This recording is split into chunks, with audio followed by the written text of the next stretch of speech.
I'm here to tell you today that you can have anything you want, be anyone you want, but you're gonna have to work.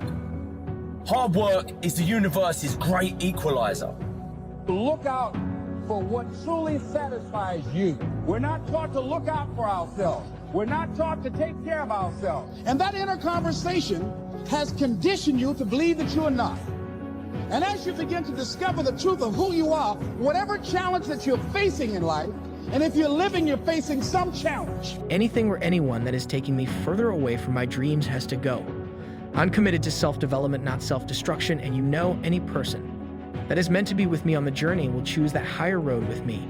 Yes, a tougher road, but it is also a much more rewarding one. I want my life to mean something, to be able to look back at my life and say, yeah, I made some tough decisions, but they were the right decisions.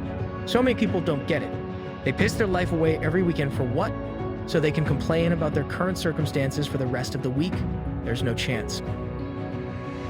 If you keep taking action, in spite of all this stuff that might happen, guess what? Sooner or later, you're gonna start winning. Stop looking for the easy way. Stop looking for the shortcut, because let me tell you, there ain't one. Hard work is the thing that has leveled the playing field and given the average Joe a shot at the crown. Train your mind. Train your mind not to focus on the problem and make it bigger, but focus on the solution to solve it. This will make the problem smaller and easier to deal with in your mind, and then it will be solved quicker. You have to work on this daily. Work on how you interpret problems and the things that happen around you. Stay positive.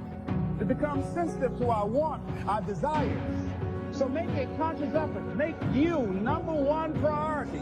Your health is more important than your family and any and everybody. Because if you don't have your health, you can't serve anybody. Don't neglect yourself. Greatness takes tremendous focus. It takes decisions that you make, and you can't always have everybody approving of what you know you're supposed to do. The sooner you understand that, the sooner you'll do great in life. You cannot have the approval of everyone and be great. You're always going to live your life at the lowest common denominator of your friends. Stay focused, and most importantly, stay strong. Life is always going to throw shit in your way. Things that will test you, things that will make or break you. And you've got two options. You can just stand there and take it, or you can smash through the thing and move on with your life. You have where you are right now and where you want to fucking be. And there's only one road or one path that takes you there, and that's hard work. You have everything you need to have everything you want, but you must get to work. You can either be a victim of your life or the master of it. The choice is yours. You see, we all have it happen in our lives, but it's what we tell ourselves about what happens that determines how we feel about that situation. Now, this isn't just something that happens or even a test that you can pass and then you can do this all your life. This is a daily, constant effort to look at solutions, not problems. When you receive the message, when you receive the confirmations that these people that are around you are sucking you dry, so how could you have any love left inside of your heart to take care of your kids or your family when you got these people around you that are sucking you dry? I got nothing left. I'm going down, I'm melting. I become confident when I get the right view of other people and I get the right view of mine. It's amazing, right? You ever notice that arrogance requires advertising, but confidence speaks for itself? In fact, insecurity, cynicism, and arrogance, they're all loud, but confidence doesn't even have to speak. Because confidence isn't based on your words. Confidence is an action. It's an ability to step into the moment and say, I'm not backing down, I'm not quitting, I got my confidence back, and I can fulfill. I'm in charge of my own life. It's all on me. I take responsibility. I take action. You will never hear me complain about another person or circumstance as the reason I'm not where I want to be. If I don't like where I am, time to knuckle down and work harder. I am a perfect reflection of the hard work or lack of work I put in. And luck, that only comes to those who have paid their dues. If I am weak in a certain area, it won't be for long. Because I'm committed to be better. I will learn, I will read. I will make it happen. I will find a way. I will work until that weakness is turned into a strength. No one can beat me because I don't give up. I'm relentless. You'll begin to know that you're powerful and that you're a miracle maker. Today is your day to rise, to grind, to do more, to be better, to go in the opposite direction that you've been going, to make better choices. You have to work harder for yourself if you're working for somebody else. You have to be willing to get up 2, 3, 4, 5 hours earlier than you're working right now. You got to be willing to work longer hours. You got to be willing to do what it takes to get the job done. Work harder. Do more for yourself. Because on the other side of all this hard work, there's a reward waiting for you. Be honest, where you talk about other people in the presence of other people, or do you know somebody who's like this? Either you or them have an ego issue. Next is what I call the gym weirdos. You ever been at the gym and you see that woman or that guy constantly flexing in the mirror all the time? Like that, just, it makes you almost uncomfortable, doesn't it? Or maybe you have a friend who's constantly looking in the mirror, constantly checking their phone, constantly posting only filtered pictures on social media, right?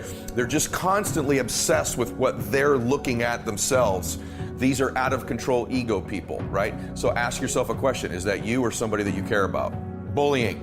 Bullying is an ego issue. Only insecure and weak people bully people. When I say bully, I'm not just talking about children in school. I'm talking about at work. You may have a boss that's a bully. You may have somebody in your department that's a bully. You may have a leader that's a bully, that their only way to get you to move and perform is bullying.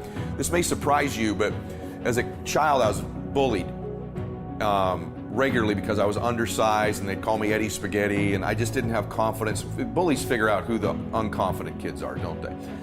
This is my purpose. Maybe I'm supposed to suffer. Maybe I'm supposed to fall a few times. Maybe I'm supposed to be homeless for a while. Maybe I'm supposed to lose a few jobs. Maybe I'm supposed to be in a position what other people can't handle. Because it was for me, and me alone purpose, and the purpose behind it. You are the only one that was built for it, and this is why it must happen. None of us are destined to go in the same direction. We can look at developing ourselves spiritually, physically, and mentally. With respect to our spiritual development, this may be a major or a minor issue for you depending on your values and your goals. I confess to being an amateur in this field, but I think it's very wise for you and me to look at the spiritual side of our lives and decide what growth we want to experience here. Come to your own decisions as to what it will take to nourish your spiritual nature. You look at what makes people happy, it's really two things. It's progress. Like even, you achieve your goals, and oftentimes people achieve a goal and then they go, is this all there is? It's because it didn't meet their deeper needs. Our need is to keep growing. Business is growing or it's dying, a relationship's growing or it's dying. So if you're feeling like you're not even there, but you're making progress, it feels alive, because we all grow or die. And then when you make progress, when you grow, you got something to give. And so I got picked on a lot. Not only did I not have any confidence, I was insecure, I was also small. So I was a great target for bullies. But honestly, when I became a businessman, I think I became a bit of a bully when I was young. Now, this was 20 years ago. But my style of leadership was intensity, was almost beating people up into performing rather than elevating them with recognition. And so bullying can be easily sloughed off, but I want you to look at your style in business and in your family. Do you get people to elevate because you recognize, praise, and believe in them? Which is what I think I'm great at now in my life, because I recognize the pain it caused other people when I was in my early 20s, when I was more of a bully, push people type leader. You'll get far more out of your life and other people by pulling them with you than by pushing them. So ask yourself this of yourself as a leader in business, in your work, in your family, or the people around you. This is an ego issue. Now let's go through some of the less obvious ego issues that you may be suffering from or people you know. Number one, seeking outside approval and reward. There are millions and billions of people in the world, and we all got a story to tell. Some of them are good, and some of them are not good. But there's still a story. This is why we live. This is why we're breathing. And everything is not going to always go our way. We just got to keep going in the right direction. So your purpose must be served. You can't run from it, you can't hide from it.